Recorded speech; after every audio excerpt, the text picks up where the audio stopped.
नांगलोई में सोहन की दुकान, जिसे लाला जी भी कहते हैं, सभी सोहन को लाला जी नाम से जानते हैं। इसने एक नई दुकान ली है, जिस दुकान में माना जा रहा है कि जिंद है या फिर कोई भूत प्रेत है। जिंद का ये होता है कि अगर किसी पे मेहरबान हो जाए ना, तो इतनी दौलत, इतनी संपत्ति, इतना रिच बना देता है कि कोई हिसाब ही नहीं। और किसी से वो परेशान हो जाए, चिढ़ जाए या फिर कुछ बात हो जाए, तो वो उसे इतना गिरा देता है कि उसके पास कुछ नहीं छूटेगा। ऐसी एक स्टोरी लेकर आया हूँ आप सभी के लिए। चैनल को सब्सक्राइब कर दीजिएगा, क्योंकि लाला जी की स्टोरी है और काफ़ी इंटरेस्टिंग होने वाली है।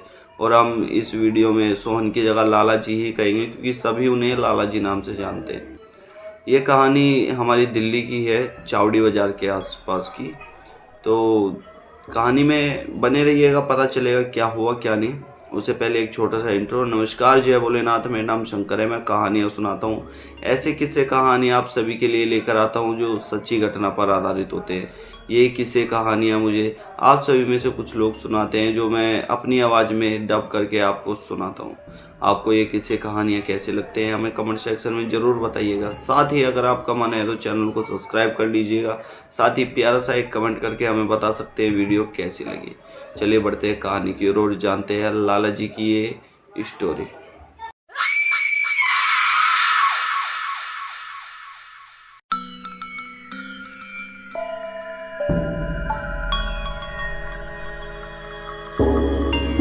लाला जी शुरू से ही अपना खुद का कुछ बिजनेस करना चाहते हैं, चाहे वो कपड़े का हो, चाहे खाने का हो, चाहे दुकान का हो, चाहे किसी भी तरह का हो। अपना खुद का एक बिजनेस करना चाहते हैं, जिसके लिए उन्होंने पहले तो काम भी किया है, अपने जॉब गए हैं, दिहाड़ी मजदूरी करी है। जिसके बाद उन्होंने एक छोटी सी दुकान ली है, जहाँ पर वो कपड़े का काम करने वाले हैं। दुकान लेते ही उन्होंने अपने पड़ोस में से एक गरीब घर का लड़का था, उसे भी अपने साथ ही रख लिया कि तू भी मेरे साथ ही रह, तुझे खाने पीने को मिलता रहेगा और काम कराता रहे। तो वो लड़का भी खुश था कि हाँ भाई चलो, खाना पीना मिल रहा है, काम कराता रहूँगा, कोई बात नहीं। लाला जी उस लड़के को काफ़ी प्यार करने लगे थे, काफ़ी अपना मानने लगे थे, क्यों उसका कोई था नहीं, गरीब था बिल्कुल। कभी एक वक्त का खाना मिला, कभी ना मिला, कभी भूखा सो गया, इस तरह की कुछ सिचुएशन थी। तो जब दुकान ली तो लाला जी और वो लड़का दोनों उस दुकान में सफाई वफाई करने के लिए गए थे। सफाई वफाई करते समय उन्हें दुकान के अंदर से कुछ चीज़ें मिली। पहले ये समझिए दुकान कैसी है और कहाँ है और कितनी पुरानी है। इस दुकान में पहले जो काम होता था वो भी कपड़ों का ही था, और जिसकी ये दुकान थी वो लगभग इस दुकान से 8-9 साल उसने काम किया। जिसके बाद अचानक से उसे ये दुकान बंद कर देनी पड़ी, और आसपास के लोगों का ये मानना था कि इस दुकान में किसी प्रेत का वास है, कोई भूत प्रेत है, जिसकी वजह से वो इस दुकान को बंद करके यहाँ से चले गए। लेकिन ये बात लाला जी को नहीं पता थी। उन्होंने दुकान ली, दुकान लेने के बाद उसमें सामान अमान भरवाया, काउंटर वाउंटर बनवाया, दोनों ने काफ़ी सफाई की। दुकान के अंदर इन्हें कुछ सामान मिला, किसी का लंबा सा एक दांत, और मानो किसी के नाखून काट के वहाँ कई सालों से डाल रखे, और छोटे मोटे नहीं, बड़े नाखून, और ऐसे जैसे जानवर के मोटे नाखून होते हैं, इस तरह के नाखून काट के वहाँ डाल रखे थे। तो लाला जी ने ये चीज़ इग्नोर करते हुए झाड़ू लगा के वो सब चीज़ें दुकान से बाहर कर दी। शायद ये नहीं करना चाहिए था। लाला जी ने वो दुकान से बाहर कर दी और वो कूड़ा लेकर एक बाल्टी में वहीं पन्नी में बांध कर रख दिया। लाला जी ने अपना माल वाल भरवाया, दुकान करने लगे।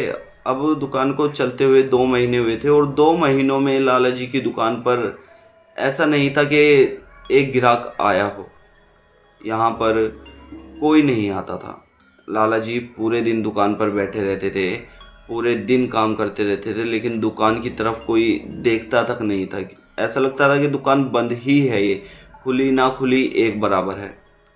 इस तरह से ही कुछ दिन और चला। अब लाला जी टेंशन में आ गए कि मैंने जो पहले काम करता था वो भी छोड़ दिया, उसके बाद मैं दुकान में लग गया, और दुकान में भी इतना बेनिफिट निकल के नहीं आ रहा है, इतना काम नहीं हो पा रहा। तो अब ये दुकान बंद कर देता हूँ और दोबारा से काम वाम पे लग जाता हूँ। जो भी अपने खरीदा है किसी को सस्ते दामों पे बेच दूंगा। जो भी माल है मेरे पास वो फ्रेश है, अभी अभी लेकर आया था कि कोई ठीक दामों पे ले ही लेगा। लाला जी ने कर्जा भी उठा रखा था वहाँ से।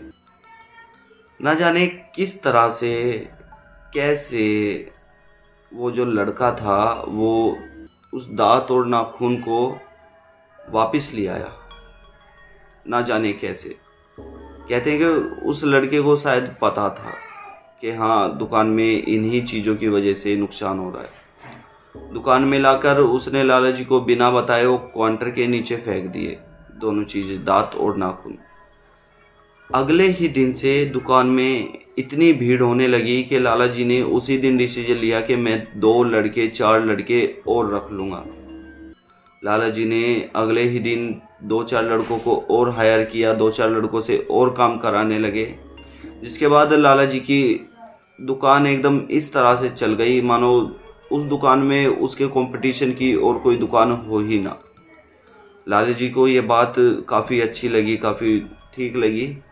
वो जो लड़का था वो भी इस बात से खुश था कि हाँ जो मेरे मालिक है, जिन्होंने मुझे खाना दिया, जिन्होंने मुझे पानी दिया, जिन्होंने मुझे छत दी, उनके साथ अच्छा हो रहा है तो हाँ मैं भी खुश हूँ। जिसके बाद दुकान तो चल रही थी लेकिन लाला जी कुछ दिनों बाद दोबारा दुकान की सफाई वगैरह करने लगे कि दोबारा से दुकान की सफाई कर देता हूँ। काफ़ी दिन हो चुके हैं, सफाई करते करते काउंटर के नीचे जैसे ही वो झाड़ू मारते हैं दोबारा से वो दांत और नाखून उन्हें वहीं मिलते हैं। लाला जी को फट याद आ जाती है कि हाँ ये तो वही है जो उस दिन हमने दुकान से बाहर निकाल कर फेंका था। साथ में वो भी था जो यहाँ काम किया करता था, जो लाला जी के एक बेटे के समान ही हो गया था। उन्होंने लाला जी को उस दिन कहा कि इस चीज़ को दुकान से बाहर मत फेंकिएगा, क्योंकि इस चीज़ की वजह से ही आपकी दुकान इतनी चल रही है, इतनी ज़्यादा तरक्की कर रही है। लाला जी हंसते हुए कहते हैं कि पागल हो गया है क्या तू? दुकान इस वजह से चल रही है क्योंकि हम माल अच्छा ला रहे हैं और लोगों से कम दामों में बेच रहे हैं। वो लड़का कहता है कि लाला जी आपने ये चीज़ जब फेंक दी थी घर से निकाल कर, दुकान से निकाल कर, तो 2 महीने किस तरह बैठे रहे आप?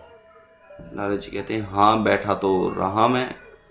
इस चीज़ को मैं वापस जाकर ढूंढ के लाया हूँ जहाँ लोग कूड़ा फेंकते हैं वहाँ से, और मैंने इसी चीज़ को लाकर काउंटर के नीचे फेंका। उस दिन से ही आपके पास इतनी भीड़ लगने लगी और अगले दिन से ही आपने 4 लड़कों को और अपनी दुकान पर हायर कर लिया।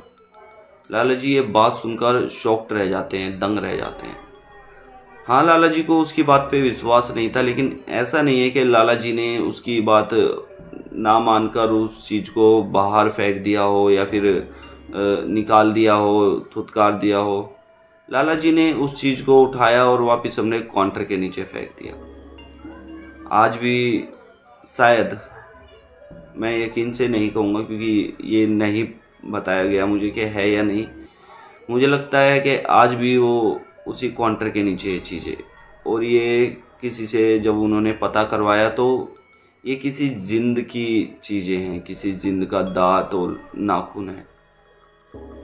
ये स्टोरी नहीं है, ये रियलिटी है और ये आज भी चावड़ी बाज़ार में एक दुकान है।